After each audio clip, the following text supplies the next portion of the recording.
A noite chegou e os sonhos estão esperando. E para esse momento, nada melhor que uma boa história. Prepare seu pijama que a história já vai começar. O livro de hoje é Diferente como Chanel, Elizabeth Matthew, tradução Clo Orozco.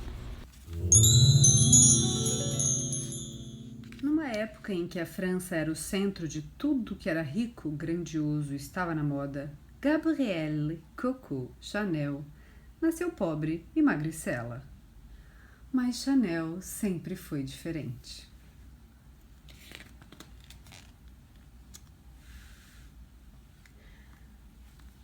A sua família vivia numa casa de um só cômodo. A mãe tinha uma saúde frágil e o pai, vendedor ambulante, viajava com frequência. Chanel, às vezes, o acompanhava ao mercado, onde ele vendia chapéus, aventais e roupas.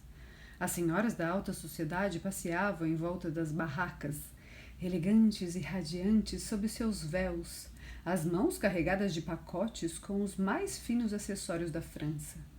Mesmo tendo 5 irmãos, Chanel preferia brincar sozinha, em seu mundo imaginário.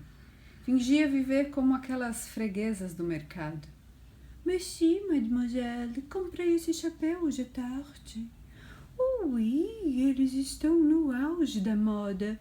Eu peguei o último. Disse ao vendedor que o meu tinha de ser preto com véu, porque é espetacular. Quando Chanel tinha 12 anos, sua mãe morreu e seus irmãos foram trabalhar numa fazenda. Ela e as 2 irmãs pararam num orfanato de freiras em Auvergne. Frio e sem cor, o convento ficava entre ruínas medievais e um desfiladeiro no meio de uma floresta. Lá, a vida era disciplinada. As freiras, vestidas com hábitos muito bem passados e engomados, eram exigentes com as meninas e rígidas nas aulas de leitura e de gramática. Tudo era limpo, simples, preto e branco. Foi no convento que Chanel aprendeu a costurar. Com retalhos de tecido, fazia bonecas de pano e tiaras para o cabelo com laços de fita. Seu talento com agulha e linha transformava trapos em bonecas maravilhosas, e sua criatividade fazia com que elas ganhassem vida.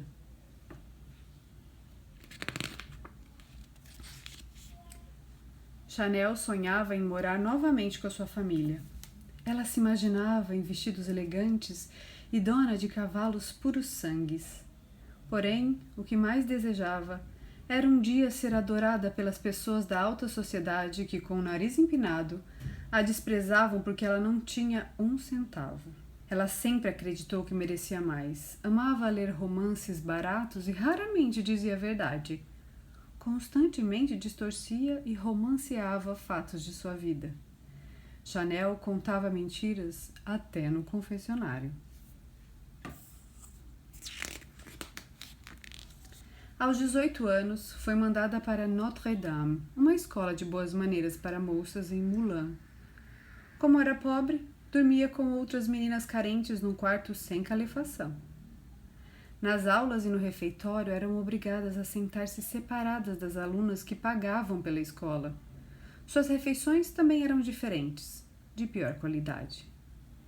Mesmo com essa humilhante distinção entre ricos e pobres, Chanel fazia questão de manter uma postura altiva e elegante, como as jovens bem-nascidas.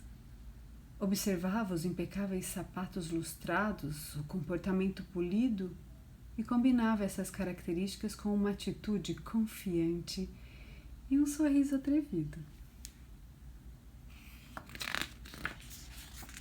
No começo do século XX, muitos consideravam socialmente inaceitável uma mulher trabalhar.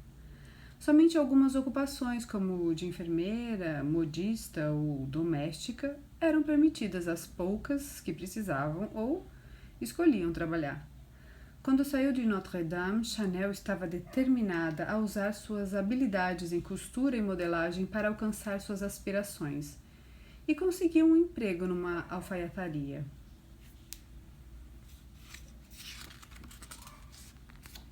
Chanel não tinha dinheiro para se vestir como as senhoras de espartilho da alta sociedade.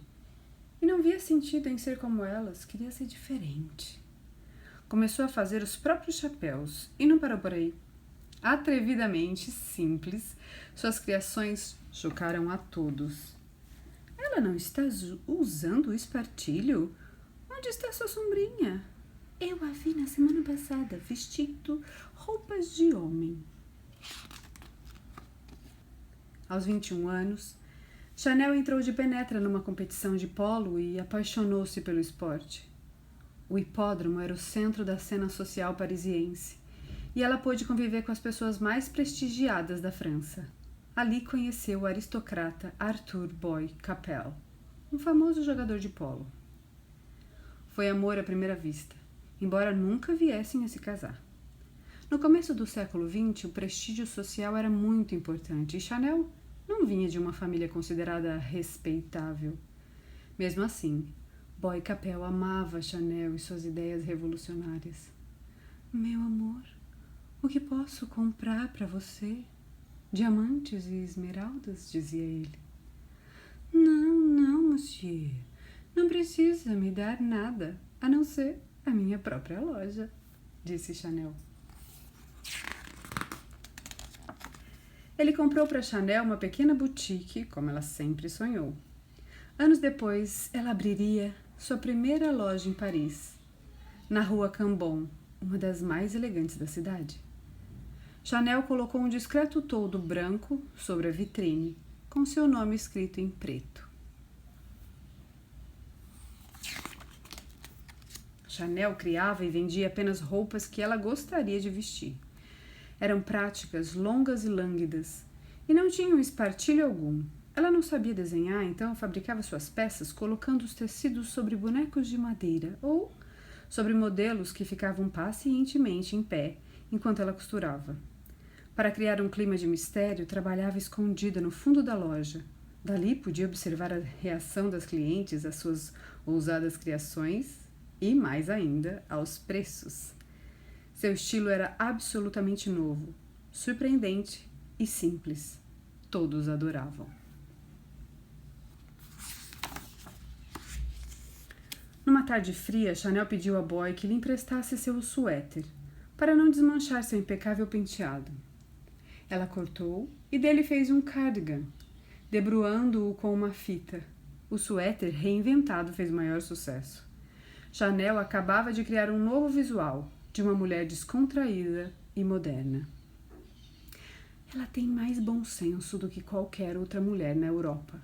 Pablo Picasso. Antes as mulheres eram bonitas e arquiteturais, como a proa de um navio. Agora se parecem com telefonistas subnutridas. Paul Poiret. Em 1914, quando eclodiu a Primeira Guerra Mundial, a Alemanha invadiu a França. Todos os homens foram chamados à guerra, então as mulheres tiveram de trabalhar. Era impossível trabalhar espremida dentro de um espartilho, mas os modelos de Chanel eram perfeitos. Enquanto muitos negócios em Paris faliam, a loja de Chanel prosperava. Suas roupas escuras e simples ganharam as ruas e eram usadas pela nova classe trabalhadora e por viúvas em luto. Em 1916, Chanel abriu uma nova loja. Pouco tempo depois já empregava 300 pessoas. Em seu ateliê usava um longo colar de pérolas com uma tesoura pendurada, sempre pronta para cortar qualquer detalhe fora de lugar. Enérgica e precisa, ela exigia a perfeição. Com a guerra veio a necessidade de racionar as roupas. A imprensa incentivava as mulheres a emagrecer para que menos tecido fosse usado. Com a indústria têxtil entrando em colapso, Chanel conseguia grandes quantidades de malha barata. Consequentemente, muitas de suas criações não favoreciam silhuetas rechonchudas. Assim, depois da guerra, a moda se voltou para um novo tipo de mulher, mais esportiva e ágil, jovem e delgada como Chanel. As mulheres não queriam apenas vestir-se como Chanel, queriam ser exatamente como ela. Mas sua beleza diferenciada vinha de sua atitude, algo que nem mesmo as mais ricas socialites podiam comprar. Naquela época, era comum que as pessoas das classes altas desprezassem as classes trabalhadoras. Chanel mudou isso. Tratava suas clientes ricas de igual para igual, exigindo que elas fizessem o mesmo. Esse comportamento desafiador fez com que ela fosse considerada uma das grandes criadoras da moda parisiense. E não apenas uma modista. Chanel libertou as mulheres dos espartilhos e de regras sociais limitadas e igualmente sufocantes. Para Chanel, nada era mais importante do que ser ela mesma. Seus lábios admiravelmente vermelhos, sua energia, seu estilo, sua simplicidade tornaram-na a celebridade do momento. Todos amavam Chanel e ela sempre foi diferente.